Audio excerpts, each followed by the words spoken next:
Bonjour tout le monde, j'espère que vous allez bien. Alors aujourd'hui, on va parler un peu d'une maladie qui compte parmi les syndromes neurogènes et les syndromes canalaires qui touchent le membre inférieur. C'est le syndrome du canal tarsien. Alors, le syndrome du canal tarsien, c'est une maladie qui est appelée aussi la névralgie des nerfs tibiales postérieurs. La névralgie des nerfs tibiales postérieurs.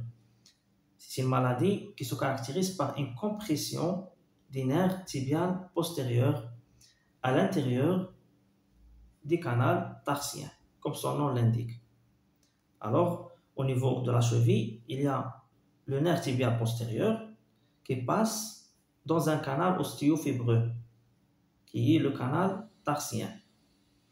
Ce nerf se divise en nerf plantaire interne et nerf plantaire externe. En cas d'inflammation du canal tarsien, lorsque ce canal s'enflamme, le nerf se trouve gonflé et comprimé, ce qui provoque des douleurs au niveau de la cheville. C'est ce qu'on appelle la névralgie des nerfs tibiales postérieurs, ou bien on dit le syndrome du canal tarsien. Il y a plusieurs phénomènes qui peuvent expliquer la compression des nerfs tibiales postérieurs et l'apparition de ce syndrome, et notamment les traumatismes, par exemple une fracture qui peut entraîner un épaississement des nerfs, comme la fracture de l'extrémité distale des tibias, ou bien une fracture au niveau de la cheville, et aussi les maladies rhumatismales, les maladies rhumatismales chroniques telles que la goutte et la polyarthrite rhumatoïde, etc. Quoi d'autre? C'est parmi les causes qui peuvent être derrière cette compression, c'est le gonflement de la cheville.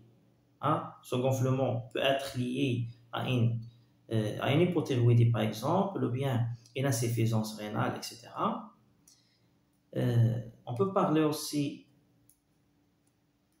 d'une inflammation des tissus qui peut être causée par une tendinite ou bien par une ténosynovite, etc. Donc il y a plusieurs causes. Et rarement, on peut parler de la présence d'une tumeur locale parce que la tumeur exerce une pression sur le nerf tibial postérieur et cela, bien sûr, va déclencher la maladie. Alors, concernant la symptomatologie, ça veut dire les signes cliniques de la maladie, normalement, le principal signe relatif à ce syndrome, c'est quoi? C'est la douleur. La douleur qui est localisée au niveau de la face interne de la cheville. C'est une douleur qui est très intense. Elle peut irradier vers le talon et vers les orteils. C'est une douleur qui est très sévère. Elle peut être insupportable parfois chez quelques patients. Cette douleur peut être associée à des fourmillements, à des picotements. Elle peut être associée à une hypoesthésie de contact. Une hypoesthésie de contact, ça veut dire quoi? Ça veut dire une perte de la sensibilité, tout simplement. Et aussi parmi les symptômes qu'on peut trouver dans ce cas, ce sont les crampes nocturnes, etc. Alors, maintenant, on va passer directement au traitement. Normalement, si l'origine de la maladie et la cause de ce syndrome est connue, par exemple une fracture, un traumatisme, ou bien une maladie rhumatismale, ou bien une autre maladie, c'est par le traitement de cette pathologie qu'on obtient une amélioration. Ce traitement peut être limité dans le temps, ça veut dire peut être à court terme, ou bien à long terme.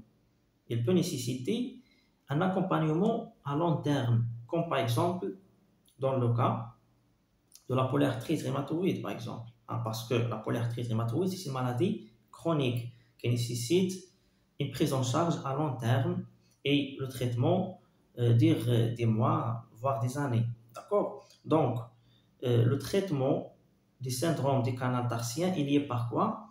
Par le traitement de sa cause.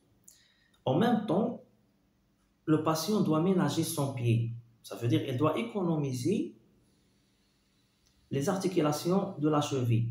Il doit toujours porter des chaussures qui sont adaptées en évitant les hauts talons. Donc, les hauts talons sont absolument déconseillés dans ce cas. Hein. Les femmes qui portent les chaussures avec des hauts talons doivent arrêter cette mauvaise habitude parce que les hauts talons aggravent la situation et entravent la guérison. D'accord?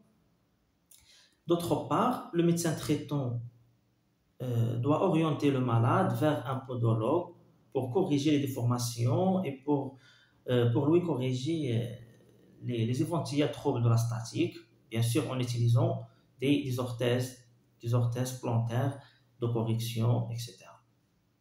Et concernant la douleur, on peut également la traiter par des antalgiques et parfois par des anti-inflammatoires. Hein. Si la douleur est très sévère, il y a des infiltrations de corticoïdes qui peuvent être indiquées. D'accord? Donc, tout ce que j'ai expliqué maintenant entre dans le cadre des traitements conservateurs.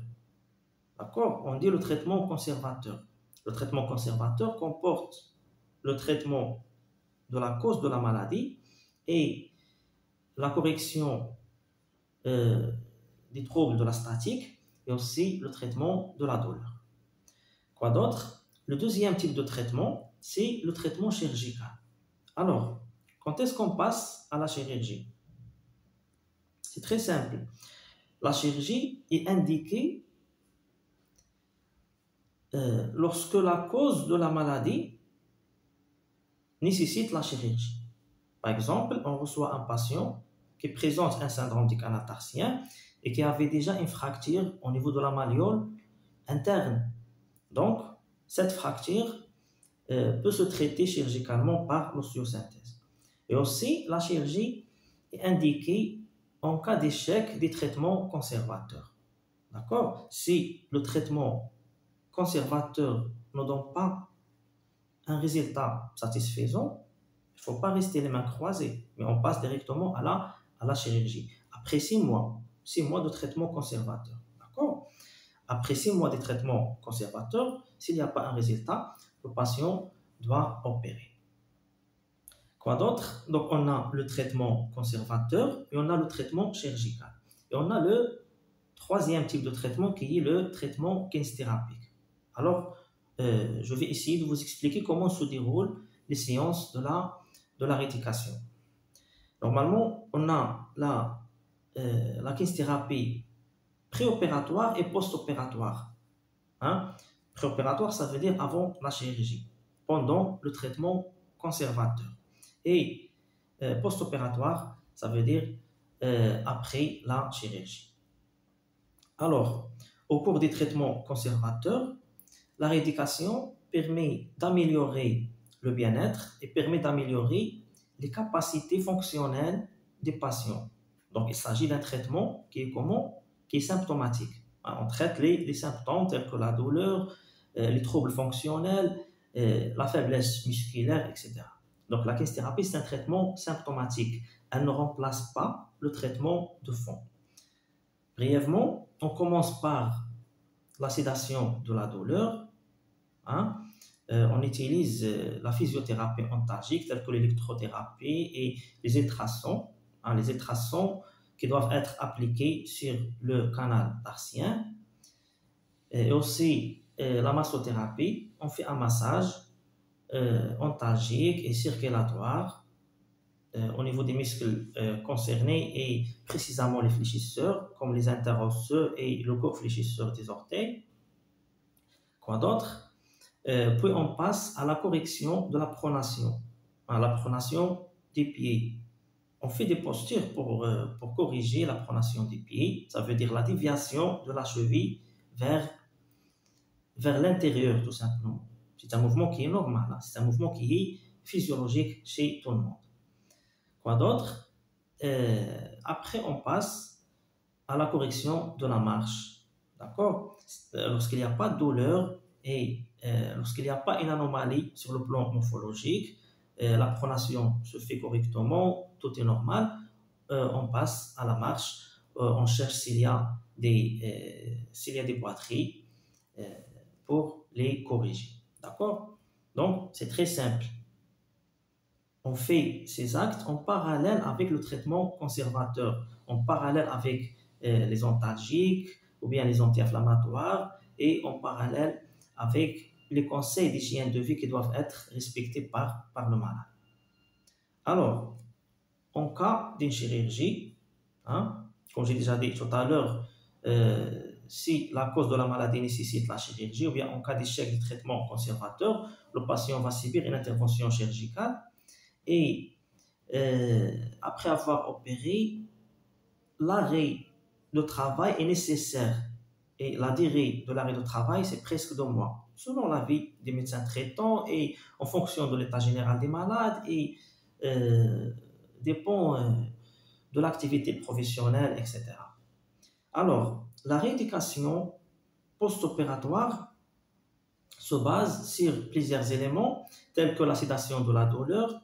On doit calmer la douleur par la physiothérapie antalgique. On fait un massage antalgique et circulatoire au niveau de la jambe et au niveau de la cheville.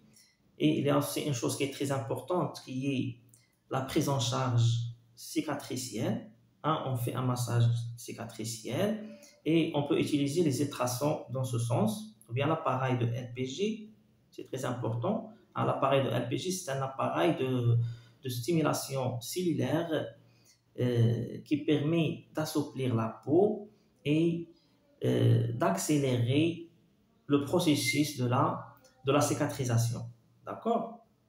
Quoi d'autre? À part la prise en charge cicatricielle, il y a aussi l'entretien articulaire. On fait la mobilisation passive de toutes les articulations de la cheville pour garder la souplesse articulaire. Il y a aussi le renforcement musculaire.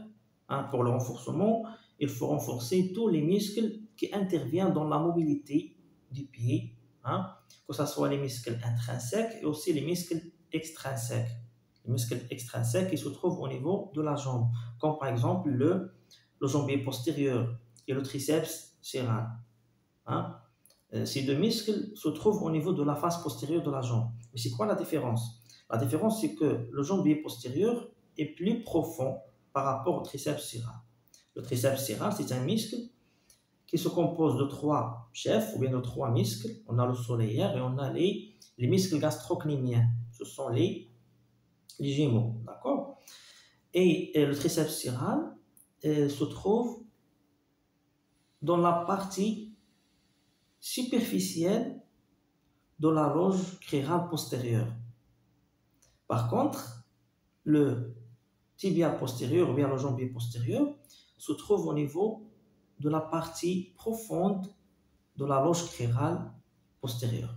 D'accord? Donc, le tibial postérieur se trouve au niveau de la partie profonde de la loge crânienne postérieure et le triceps serral se trouve au niveau de la partie superficielle de la loge crânienne postérieure.